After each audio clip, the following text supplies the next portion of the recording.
I have to consider the opportunity cost of potential gains lost if I invested my $54,000 and financed a new truck instead of just paying cash for it. If you recall from my last video on buying versus financing versus leasing, we found out that the cost to buy a new base model F-150 was $54,749, including taxes and fees, versus $62,825 for financing it. That's a difference in cost of $8,076 for a 4-year term. I just had to find out if it would make more sense to invest my money rather than pay cash for it. So let's assume that I chose to invest in a simple S&P 500 index fund that has an average historical return of about 10% over the last 30 years, and I withdraw my payments as they come due.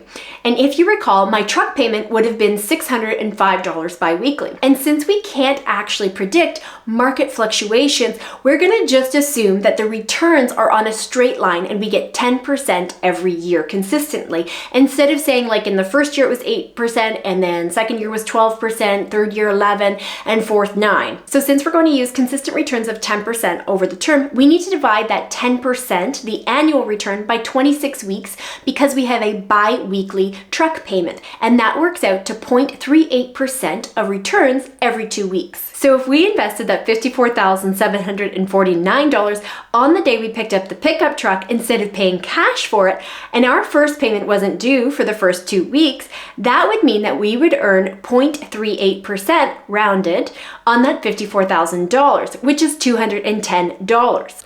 Hey, if you want to learn more about this stuff, make sure you hit that subscribe button for regular videos on how you can protect your money and build lasting wealth. And because we're really sophisticated investors, we're going to automatically reinvest that money so it can earn interest as well. So we're going to take that initial $54,000, add our $200 in interest that we earned, and then deduct the $600 truck payment for that. And that leaves us with a balance of $54,355 in investments on the second week after our first truck payment is made. And then we'll do the math on that again. So we'll earn another 0.38% on that $54,000, which is another $209. We're going to add in our 209 plus the 54,355, and then we'll subtract our $605 truck payment, which leaves us a balance in our investment account of $53,959 after our second truck payment is done. And so, of course, that will go on and on and on. And into the second year, we'll start with a balance of $43,000. And then at the beginning of the third year, we'll have $32,000. At the beginning of the fourth year, we'll have $18,950. So after all of our truck payments are done, we'll have a balance in our investment account of $4,429.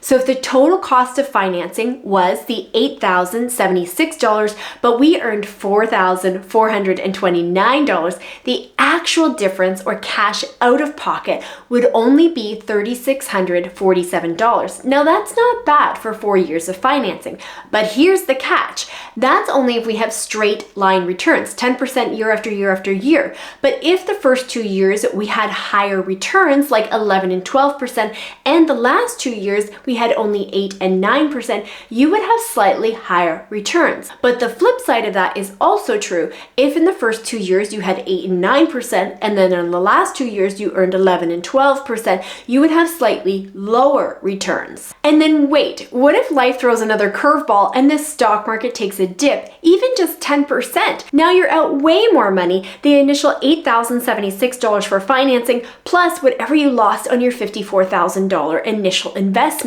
Not to mention the psychological factors like stress and loss of sleep over having to make monthly payments or seeing your investments take a dip when you need them to make a regular monthly payment. There's also the potential for extra stress associated with the leasing side of things if you want to drive far and have to pay for extra mileage when you turn in the vehicle. Or maybe you'd be concerned about other people accidentally scratching your leased car or getting hit from flying rocks from trucks on the highway. And then again, maybe for you, the idea of switching your leased car every few years is less stressful for you because you don't ever want to have to worry about paying for maintenance when it falls out of warranty. But do you remember the cost of leasing from our first video?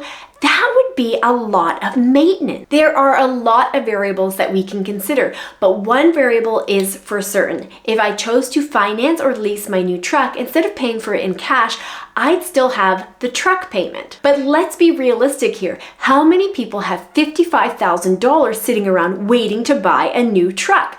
Well, that begs the question, is a new truck the way to go, or can we get farther ahead by getting a truck that's maybe 3 years old? Check out my video on new versus used, and if you got value from this video, please share it with someone you know who owns a vehicle or wants to own a vehicle, and hit that subscribe button so you don't miss out on more personal finance videos. Thanks for watching, and I'll see you in the next one.